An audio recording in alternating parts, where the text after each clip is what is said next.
morning, my Real News Media TV family. Thank you so much for tuning in this morning for another news update for Saturday, August 30, 2025.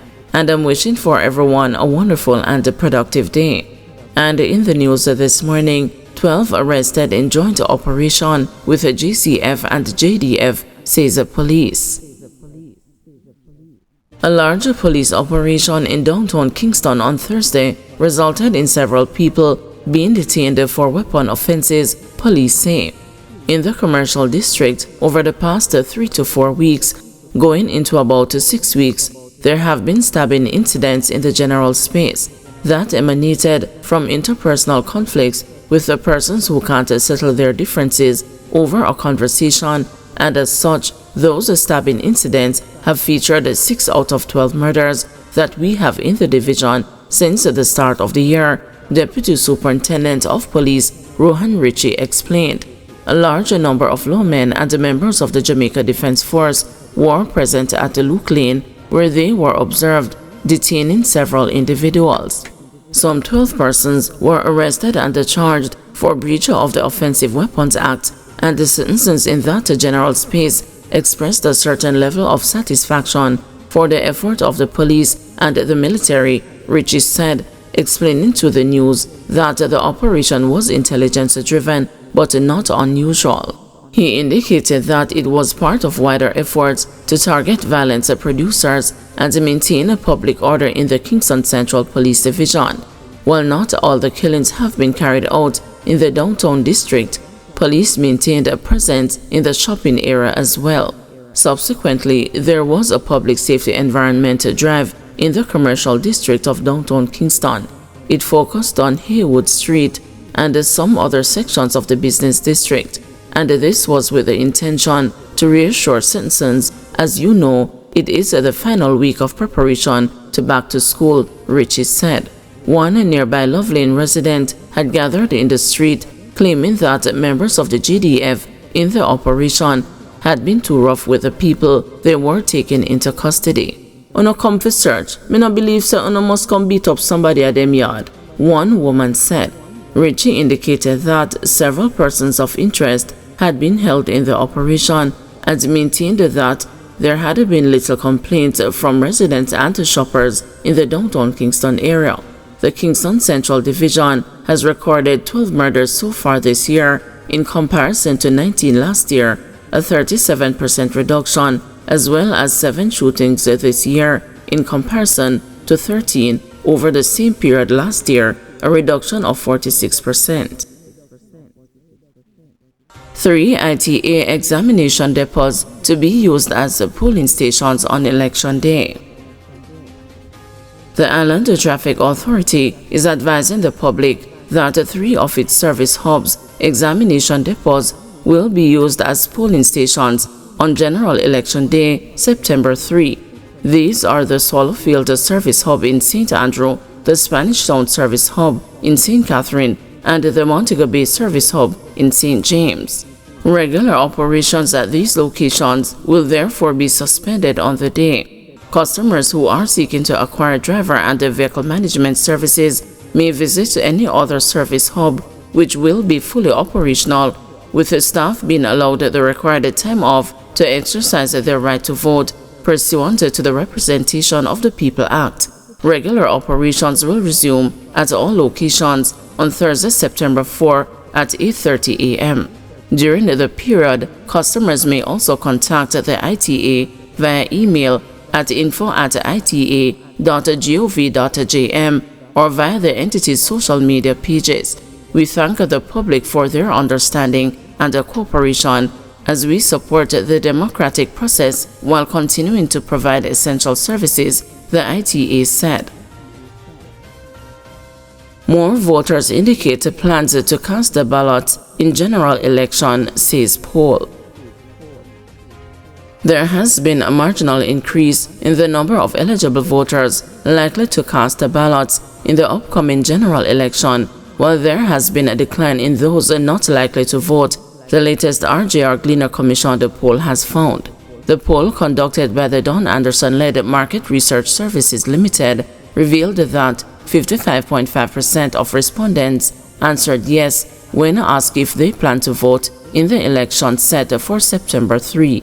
It also found that 28.3% of respondents do not plan to vote. The remaining 16.5% were unsure whether they would vote. The poll was conducted over the period August 22 to 26 and surveyed 1,010 persons aged 18 years and over across all parishes. It has a margin of error of plus or minus 3%.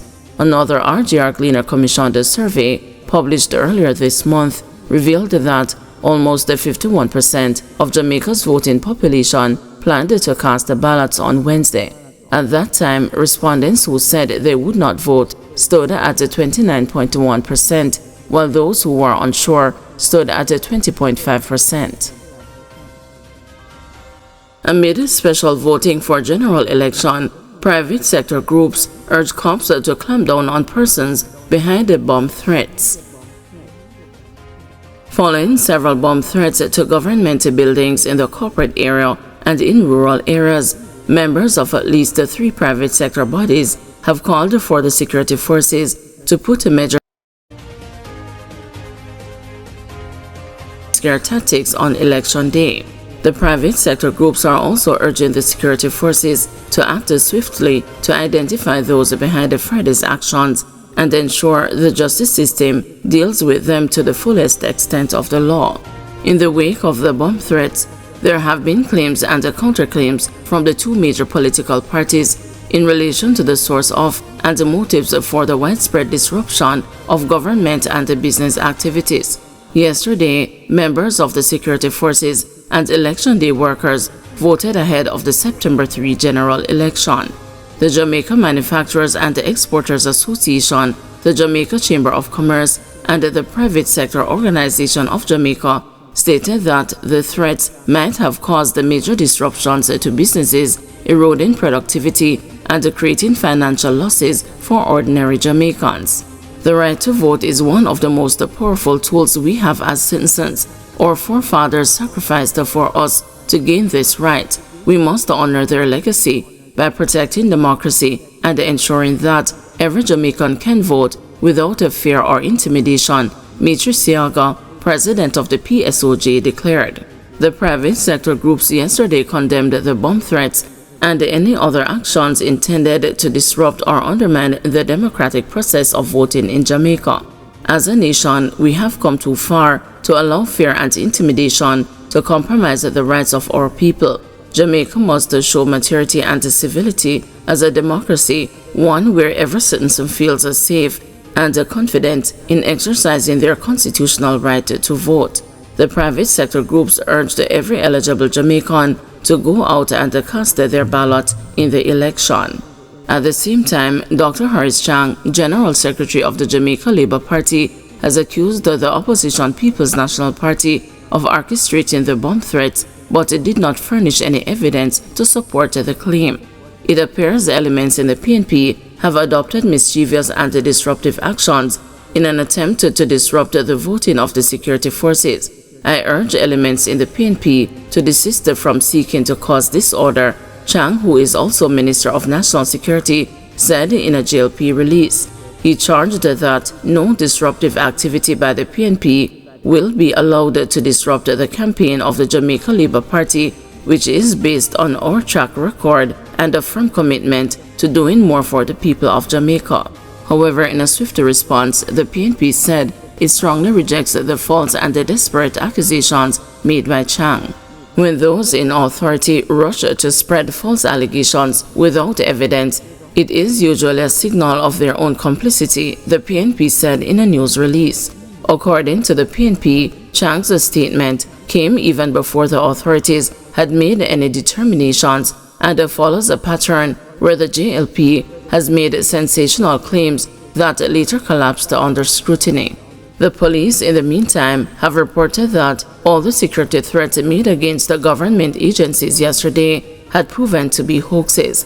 In a statement yesterday, the police said they would continue to treat each report with the utmost urgency.